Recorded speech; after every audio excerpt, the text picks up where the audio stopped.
At the very edge of Europe, where the Mediterranean meets the Atlantic, a colossal limestone monolith rises abruptly from the sea.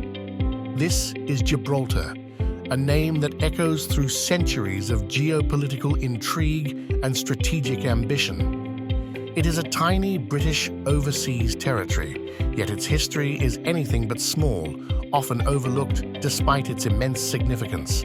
This iconic rock, barely 6 square kilometers, stands as a sentinel at one of the world's most vital maritime choke points. Its unique location has not only shaped its destiny, but has also fueled centuries of relentless conflict and diplomatic wrangling. Gibraltar is more than just a geographical feature. It is a living testament to the enduring power of strategic geography. Imagine a rocky peninsula, barely 6 square kilometers, that has triggered centuries of conflict, betrayal, and power games between Britain and Spain. But how did Britain end up controlling it? And what secrets lie behind their claim? Stay with me, because this story rewrites everything you thought you knew about Gibraltar. Please subscribe to Turkish Odyssey. It's free to subscribe, and we bring you powerful, untold stories from around the world every week. Hit that button and let's dive in. To understand Gibraltar today, we must first journey back to a time when naval power dictated global dominance.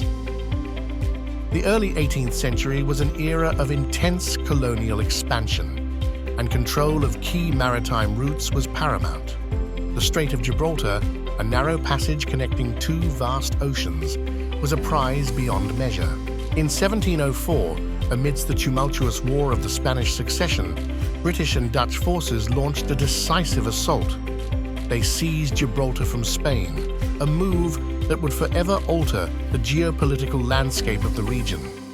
This was not merely a battle for territory. It was a strategic maneuver that secured a crucial foothold for naval supremacy.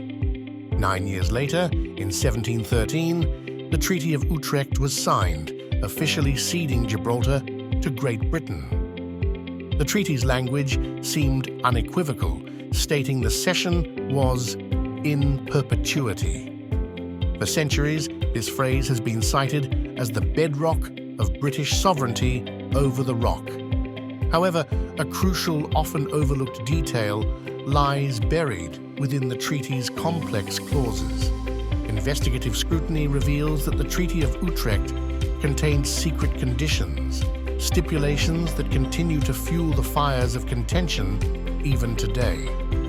These hidden provisions granted Spain a specific right, the ability to reclaim Gibraltar if Britain ever chose to relinquish it. This subtle yet profound caveat transforms the seemingly perpetual cession into something far more conditional, a legal anomaly that underpins Spain's persistent claims. Spain's resistance to British rule over Gibraltar has been unwavering, a testament to its deep-seated conviction. The history of the rock is punctuated by numerous sieges, each a desperate attempt to reclaim what Spain considers its rightful territory. The most famous of these was the Great Siege, a grueling 4-year ordeal from 1779 to 1783. Despite overwhelming odds, the British garrison, aided by the unique geography of the rock, successfully repelled the Spanish and French forces. This resilience cemented Gibraltar's status as an impregnable fortress. Today, the United Nations classifies Gibraltar as a non-self-governing territory, a designation that subtly underscores the unresolved and contentious nature of its international status. Beyond the geopolitical chess match lies the vibrant and distinct identity of the Gibraltarians themselves. They are a people forged in the crucible of this unique history, fiercely proud and deeply rooted.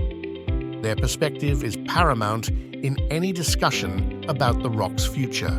Despite their proximity to Spain and the undeniable influence of Spanish culture, Gibraltarians overwhelmingly identify as British.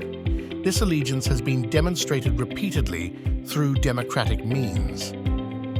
In referendums held in 1967 and again in 2002, the people of Gibraltar voted by overwhelming majorities to remain British, yet their lives are intricately woven with the Spanish mainland. Thousands cross the border daily for work, family, and leisure. This delicate balance has been profoundly challenged by recent events, particularly Brexit. The UK's departure from the European Union has reignited concerns about border fluidity and the economic stability of the ROC, creating new anxieties for its inhabitants. Gibraltar's strategic value extends far beyond its visible fortifications. For centuries, it has served as a critical military base, a linchpin in naval operations across the Atlantic and Mediterranean. But its role has also been far more clandestine, particularly during times of global conflict. During World War II, Gibraltar transformed into a vital espionage hub, a shadowy nexus of intelligence gathering and covert operations. Its unique position made it an ideal listening post and a base for secret missions. Beneath the surface of the ROC lies a labyrinthine network of tunnels, a testament to its hidden military past. These extensive underground passages, some stretching for miles, housed hospitals, barracks, and command centers. Rumors persist of even deeper, more secret facilities, whispers of hidden chambers and forgotten purposes. The ROC, it seems, holds more secrets than it reveals. Today, the sovereignty of Gibraltar remains a persistent point of contention between Spain and the United Kingdom. Spain continues to assert its historical claim, viewing the ROC as an integral part of its national territory. This long-standing dispute has been given new impetus by the seismic shifts of Brexit. With the UK no longer part of the European Union, the dynamics of the border and the flow of people and goods have become more complex. Spain has seized this moment to propose a new solution: joint sovereignty. This radical idea would see both nations share control over the territory, a proposition that has been met with strong resistance from the Gibraltarians themselves. The future of Gibraltar is far from settled.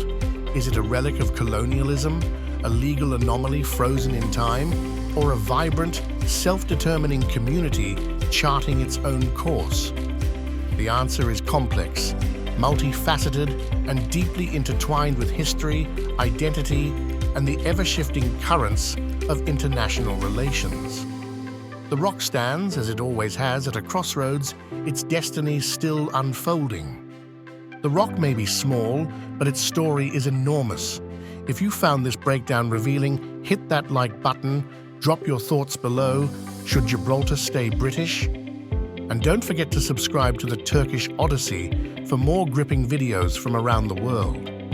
Thank you for watching. See you in the next adventure.